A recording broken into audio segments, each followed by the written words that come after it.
Hey everyone, have you ever wondered why it is so hard to make a good habit stick? Well, today we are diving deep into James Clear's amazing book, Atomic Habits, to uncover the simple and kind of surprising secrets to making real, lasting change. I mean, we've all been there, right? You set a big goal, maybe it's a New Year's resolution. You start out super strong, and then, a few weeks in, you're right back where you started. It is one of the most universal frustrations. So, what is going on here? Why does this keep happening? Well, a lot of the time, the problem is our approach. We have this idea that to get these incredible results we see other people getting, we need to make some heroic, life altering effort all at once. We swing for the fences hoping for that one massive win that changes everything. And that's exactly where we get it wrong. The whole idea behind Atomic Habits is that the real key to getting remarkable results isn't about one giant leap forward.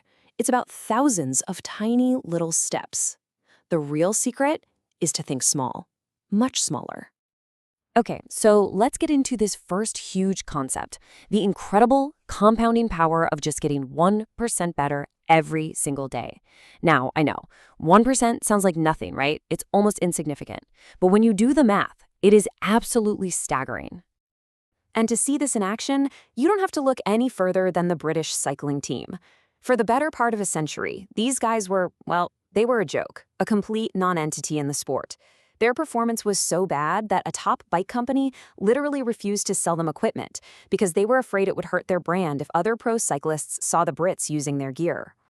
But then, this new coach, Dave Brailsford, takes over, and he has this totally radical strategy. Find a 1% improvement in everything. And I mean everything. They redesigned bike seats to be more comfortable. They started rubbing alcohol on the tires for just a little bit better grip. They tested dozens of massage gels to see which one led to the fastest muscle recovery. It got kind of nuts. They hired a surgeon to teach the whole team the perfect way to wash their hands to avoid getting sick. They found the optimal pillow for each individual rider to get the best possible sleep. They even painted the inside of the team truck white just so they could spot tiny bits of dust that might mess with the finely tuned bikes. And this just perfectly captures his whole philosophy, what he called the aggregation of marginal gains. You see, on their own, each of these little changes seemed trivial, almost pointless. But when you put them all together, they compounded into this unbelievable success that led to years of Tour de France victories and a boatload of Olympic gold medals. So, here's the crucial point. We know that small habits are powerful, but to make them actually stick, we need to aim at something way deeper than just goals or outcomes. We have to focus on who we want to become. Now, this is a really fundamental shift in thinking. Most of us, we set outcome-based goals, right? I want to lose 40 pounds, or I want to write a book. What this book suggests is we flip that completely on its head. Start with an identity. Instead of I want to lose weight, try I am the type of person who moves every day. All of a sudden, going to the gym isn't a chore anymore. It's you casting a vote for that new identity. And here's where the magic happens. The more votes you cast, the stronger that identity gets, which then makes it even easier to do the habit. It's this beautiful, powerful feedback loop. Okay, get this story about Brian Clark, a guy who bit his nails his entire life. He didn't succeed by just white-knuckling it and forcing himself to stop. No, he went and got a professional manicure, and for the first time, his nails looked great. Suddenly, he was actually proud of them. And that pride created a new identity. He became someone who takes good care of their hands, and he literally never chewed his nails again. And that's really the secret sauce right there. Once your pride gets involved, once a habit becomes a true part of who you are, you will fight to maintain it. It's not a chore anymore. It's a statement about the person you're becoming. Okay, let's move on to our next big pillar, because it turns out that trying to rely on willpower is pretty much a losing game. This all comes down to one of the book's core ideas. You have to become the architect of your own environment. For so long, we've been taught that if you have a bad habit, you just lack discipline. It's seen as a weakness, a character flaw. But what if I told you that groundbreaking research tells a completely different story? So consider this staggering statistic. During the Vietnam War, it's estimated that about 20% of U.S. soldiers stationed there became addicted to heroin. This was a massive crisis, and everyone back home was terrified about what would happen when these soldiers returned. But what actually happened was just astounding. Within 3 years of coming home, a full 90% of those addicted soldiers had simply quit. Not through rehab, not through some massive intervention. they just stopped, almost overnight. So why? It's because their entire environment changed.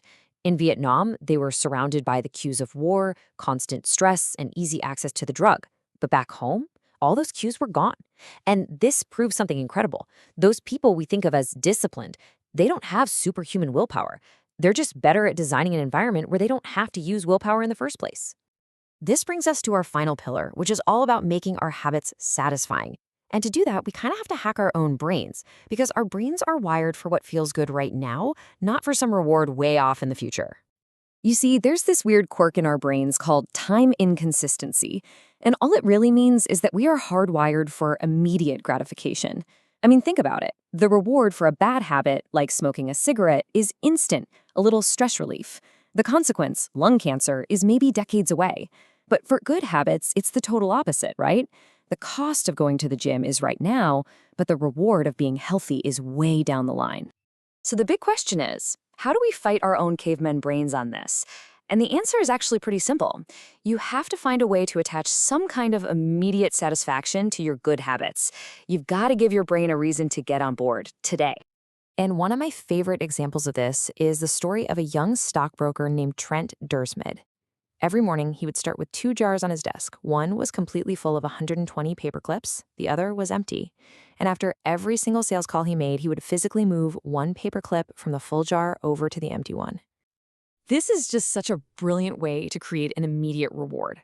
Every single paper clip that he moved was a small visual win. It was this clear signal of progress that gave his brain a tiny little hit of satisfaction, which reinforced the behavior and kept him motivated to keep dialing until all 120 of those clips were in the other jar. Because at the end of the day, we don't really want the habit itself, do we? We want the result that the habit gets us. And by making the process itself satisfying, we build a bridge between our actions today and the fantastic rewards we're hoping to achieve tomorrow. So as we wrap this up, I want to leave you with a question. Just for a moment, forget about those massive, life-changing goals. Instead, just ask yourself this. What is one tiny 1% thing you can do today to cast a vote for the person you want to become? Because that one little action, that one paperclip you move, that's where real change actually begins.